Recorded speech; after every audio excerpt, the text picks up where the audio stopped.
healthy relationships do not happen by accident. They're built on skills. And my guest today has created an amazing program and service to help people learn these much needed skills. So I want to welcome Jeanell Greene. She is a relationship rebuild expert, and she's dedicated her work to teaching these relationship skills that we don't get taught, we don't see modeled, and therefore we don't know how to deal with these things in our lives. And while Jeanell does specialize in working with men, she also works with couples, with people who are maybe contemplating divorce and trying to decide if their relationship is strong and capable of moving forward. But no matter what people decide, Jeanell is the most inspirational, hopeful, and growth mindseted person I have ever met. So, Jeanell, welcome. Thank you, Marta. That was a great introduction. I appreciate it. I'm happy to be here. Well, and we've talked several times, and I have got Yeah. to say that honestly, you have such optimism for the potential for people to really learn these relationship skills and turn around relationships that are looking like they're heading for the rocks in a very quick way. Yes, absolutely. I think that if we don't know what we don't know, how are we going to fix the problem? Right. And, I meet people in their darkest, loneliest, most, pain and suffering is like right then and there. And I hear stories of abuse. I hear, I had one client whose mom used God to control him and, instill fear in him.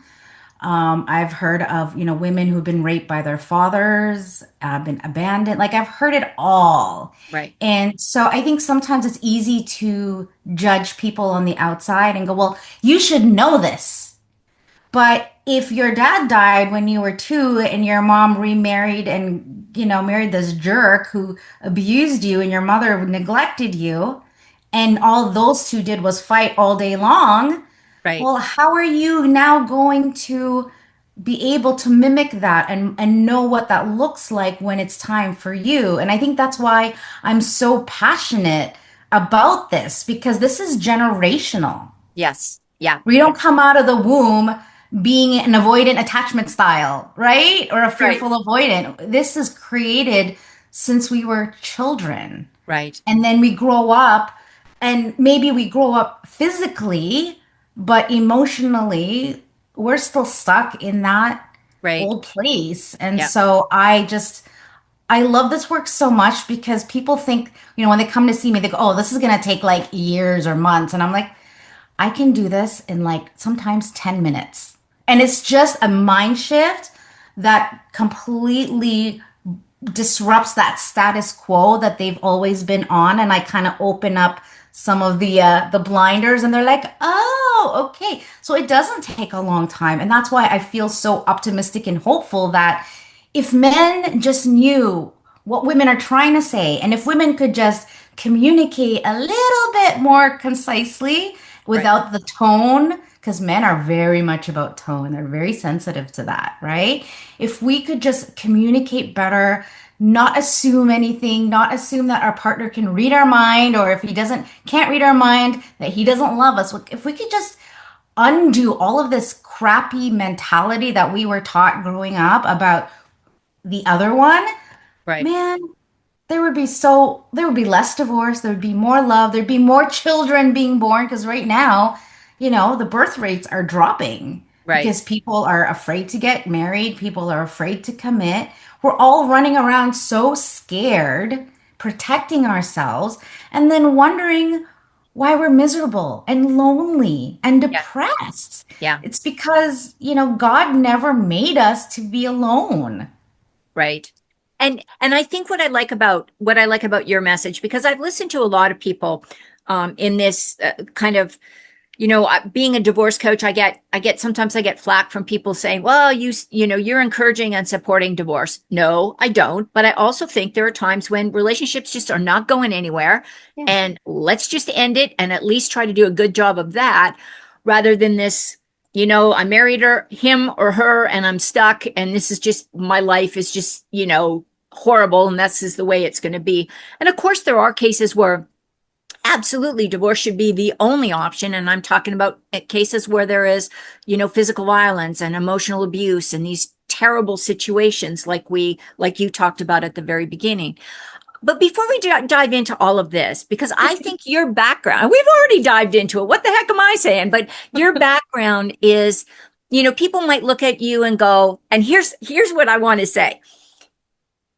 Those programs that are running in your head about what men should be doing in relationships, what women should be doing, what your partner should be doing and not doing, no matter what gender or what type of relationship you're in, you don't even know they're running. That's the problem. And that's what keeps you Yes. stuck in them. So Yes. you can go through really horrific things in life.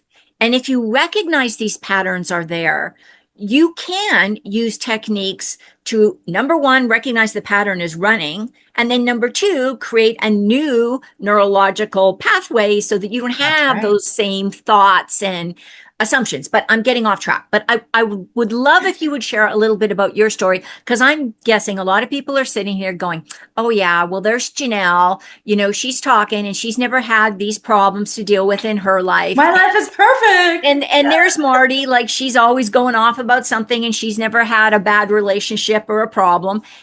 Not the case, but I want to talk about you. So if you're comfortable, tell us a little bit about your Yeah. background, Yeah. Well, I would start, let's start with where I am today, and then we'll go backwards. So where I am today is I'm in a happy marriage for the last 20 years to my husband, Michael.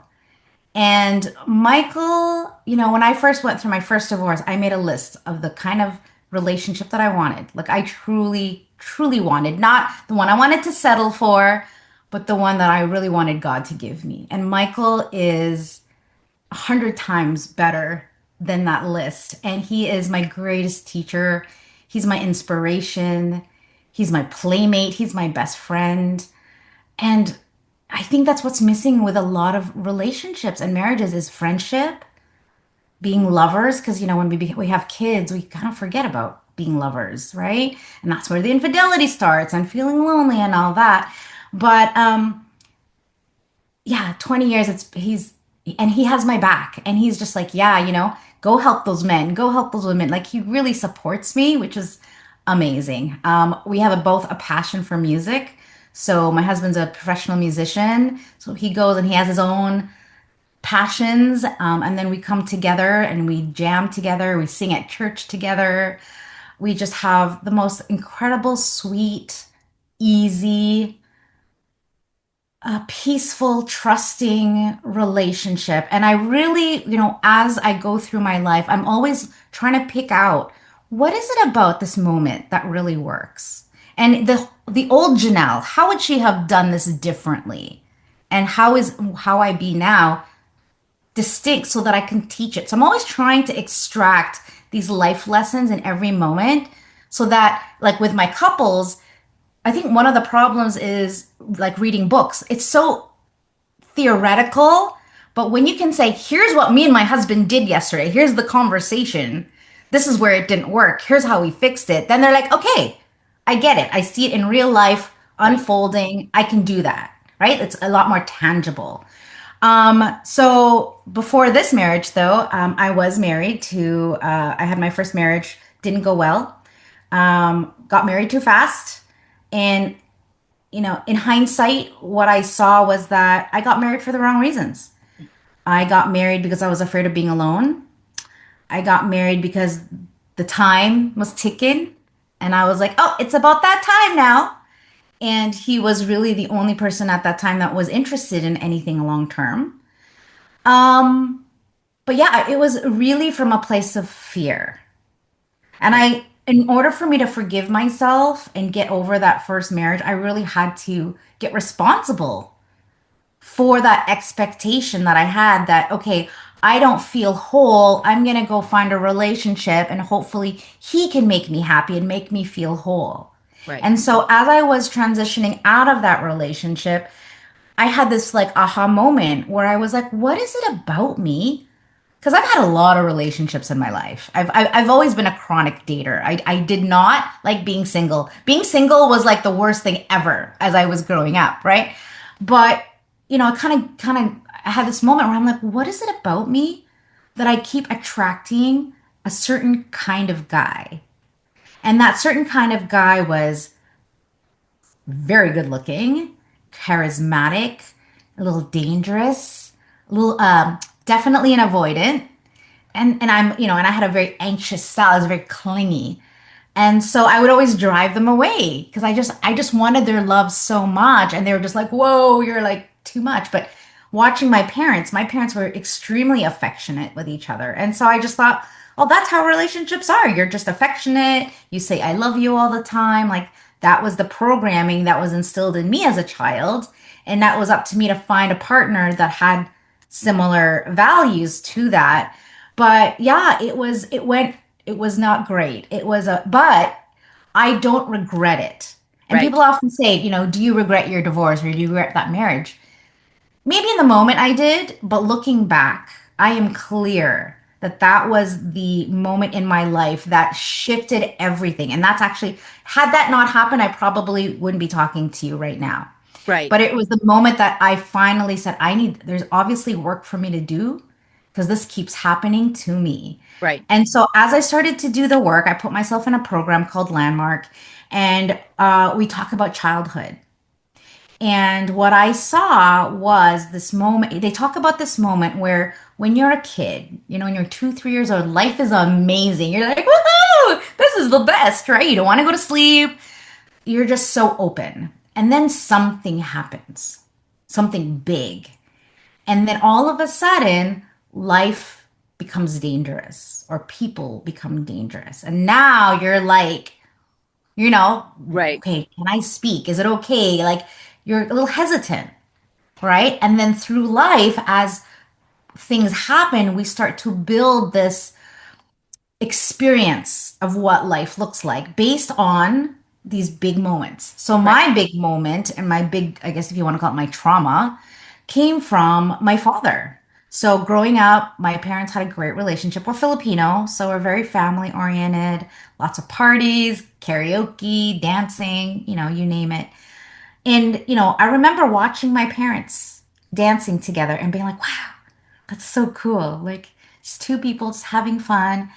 And then when I turned 9, my mom called us into the living room and my dad was there. And she said, kids, your dad's leaving.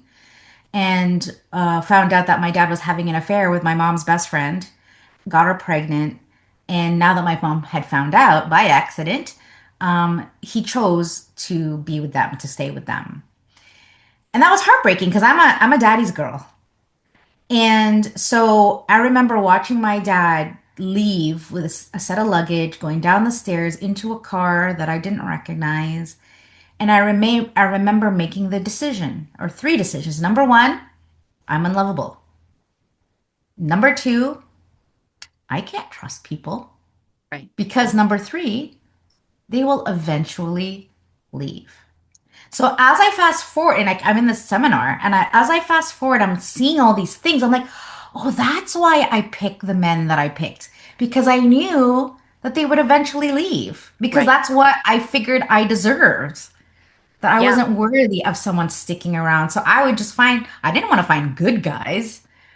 Yeah. I wanted to find others. So it was just really interesting to see this and to take responsibility. And so back to my ex, after doing the seminar, I went up to him and I said, you know what? I am so sorry for blaming you and judging you. Um, it's both of us in this relationship. And I realized that you're actually a pretty great guy. Because I made him like he was so wrong. Like he was Right. wrong in every manner, right? Everything he did was wrong, wrong, wrong, wrong, wrong. And I just said to him, you know what? You're a great guy and you're just not for me. Yeah. And that's okay. It's okay. And so I actually got to get that there was nothing wrong with him and there was nothing wrong with me. And so I said, it's okay. And I want to end this marriage. And so we actually went to the courts together. We signed the papers together. We didn't use any lawyers. We even went out for dinner afterwards. And at the end of the night, getting out of the car, I just said, good luck, gave him a kiss on the cheek, and that was it. Yeah. So, and I bring this up because had I not done that work, the ending, the divorce would have been A, very messy, B, very stressful, and C, very expensive. Right. Because he was a very spiteful man, and his parents added to the spitefulness. Like they put stuff into his head that was Right. never there. And so when he would Right. talk about things, I'm like, you didn't come up with that yourself. Your parents definitely influenced that. But yeah, it really changed everything for me. And then I had to really do the work to heal myself and to forgive that little girl who made up that stuff that wasn't true. I had to forgive my dad. And I also had to forgive myself. There was a lot of forgiveness work that had to go on. I had to forgive myself for the divorce, for saying yes when I actually meant no Right. because I was afraid. And I had to forgive my ex. And so when I think of my ex now, I have like, there's nothing there for me. And Right. if I saw him, I'd just be like, yo, hey. Right. But it takes work. And so I guess what I'm trying to say is divorce doesn't have to be this huge dramatic thing that everyone, I mean, of course, there are some situations, but if we did the work, Right. we communicated with each other and not take the breakdown of a marriage as a personal thing. It's just like, hey, this just, I want LA, you want New York. I like cold, you like hot. Like, it's not bad. It's not moral. It's just, we're just different. We want Right. different things. And can we, especially if you're co parents, can we get through this together as partners so that we don't hurt or damage each other more than we already have? Right. And this is the cool thing in working with some of my couples is I've helped them go through this relatively unscathed. And that is something that I am clear. Had I not intervened, either wouldn't have happened. He would have stayed in the marriage and just stayed there because he didn't want to upset her or upset the kids, right? Right. Or the he would have gotten divorced and she would have taken him for everything he had because she was a judge, like a lawyer judge. And it could have gotten ugly and it didn't. And the kids were great and the kids were took it well. They told the parents told the kids together, they were unified and they're friends. Yeah. And so this is why I'm so hopeful and so positive because it just takes the right skill, the right energy and attitude, and I think the right guidance. Because And you're right, like whatever we're listening to is going to dictate how we're going to behave and react and respond. yeah, and I think one other thing that I want to point out is it doesn't take both people to make these dramatic changes in Yeah. lockstep, whether you're Yeah. staying together or you're making the decision to move on, move forward with your lives separately. It takes one person to recognize there's something that they can do to make a situation better. And Yeah. then once they start implementing that, in the vast majority of the cases, the other person will respond in kind. Now, we're not talking about high conflict, toxic, diagnosable cluster B personalities, but they're a small percentage of the Yes. people going through divorce, Yeah. estimated between 10 and 15%. That means 85% of people going through divorce are not dealing with those kind of issues. Yeah. And I love that message, Jeanell, that you can make a decision. I'm not going to engage in the dropping to the lower level. And I'm going to tell my attorney, I want this to be an amicable case. And I'm not going to fight tooth and nail for every last nickel and dime. I want to create a fair settlement. I want to create a positive foundation so we both go forward and have what we need and don't carry Yeah. this baggage and all the crap from this relationship into the rest of our lives. 100%. And not give it to our kids, Yes. the Yes. burden, right? Yeah. Because now That's I it. even remember like with my parents, it was like they hadn't gotten divorced, they were separated, but there were moments when my mom would say to me, so if the judge asks you, who would you live with? What would you say?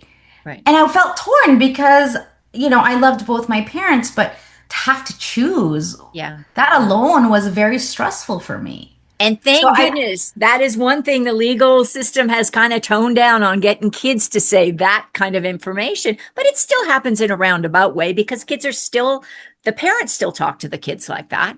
yeah, Yeah. yeah. And so, as as my watching my mom go through what she went through. So fast forward, my dad did come home. The universe and God is so amazing, isn't it? So maybe a year after my parents separated, my dad actually got really sick and he was dying and he was waiting for a transplant, which he didn't know if he was going to get or not. So that, first of all, caused them, the two of them, him and my dad and his partner, to break up because now my dad wasn't working. Right. And then for him, who's my mom is a nurse. So for him to come to my mom and say, I'm dying. Will you let me come home? And my mom having the faith and also so committed that her kids got to have their dad. Because my dad was a great guy. He just did a really dumb thing. Um, she really wanted she really wanted us to have a dad. And that choice changed everything. And I remember, so my dad got his transplant. He lived for another 13 years, which was really great. And he passed away at 53. But I remember standing at the foot of his bed, watching the beeper get slower and slower until it was into nothing, and just having that epiphany like, wow, had my mom made a different choice, my dad probably would have died alone. And instead, we were there to love him, to support him, to let him know it's okay, that we forgive him and asking for him to forgive us for whatever there was, like just to get that closure Right. Yeah. was so meaningful. And yet, there was still so much work and trauma to undo. Even so, I guess my point being is even though I got my happy ending, that didn't take away from the pain and the suffering that I endured, and I still do endure sometimes when I Sure. think about it. Yeah. Right? So I think that we have to be responsible and know ourselves so well so that we don't take either our pain and suffering that we hold towards, or the resentment that we hold towards other people or exes, Right. or towards ourselves, and then pass that on to either a potential future partner or to our children. Yeah. Yeah. And this is why I really wanted you to tell your story because I think you weave in what people can expect when they work with you and also that you have this deeper understanding of some of these complex relationships and Yeah. how people can even through the challenges that your mom and dad faced as a couple your family faced with all that it went through that there is a way to make this work. And this is where I think, you working with couples, with men, with women is so helpful because it is that practically based relationship building skill stuff. And I cannot believe how fast these conversations go, Jeanell. We are almost out of time. Can you believe that? But I know that you have a gift for people, and I would like you to just briefly tell us what that is. And then I'd also like you to talk a little bit about some of the workshops and things that you do. Yeah, so my gift is I have a complimentary relationship rebuild breakthrough. And this is for someone who maybe isn't really sure. I feel like when we go through these moments in life, we often feel lost, broken, and alone. And we almost like don't trust ourselves or what we're feeling. And especially when someone else is saying, why can't you get this? Or like, you should be able to understand this. And they're almost like gaslighting you. And you're like, am I missing something? So if either you and your partner would like a different perspective, that's not a therapist, that's not a counselor, and really about what's actually going on, and more importantly, what's actually hidden in the blind spot underneath it all that hasn't actually been addressed. And one of the things I've learned is that most couples, they actually want the same thing, Right. but because they're so adamant about making the other one wrong and they don't want to listen, they don't actually pick up on that until I come in. I'm like, wait a second, you guys want the same thing. So what's the problem? And yeah, so I'm also launching a men's group, which I'm really excited about. And I've to be honest, I've been a little bit afraid to do it because I'm like, well, men don't want help. Here's the conditioning. Men don't want help. Men, right? They're not gonna listen to me. I'm a woman, la la la la.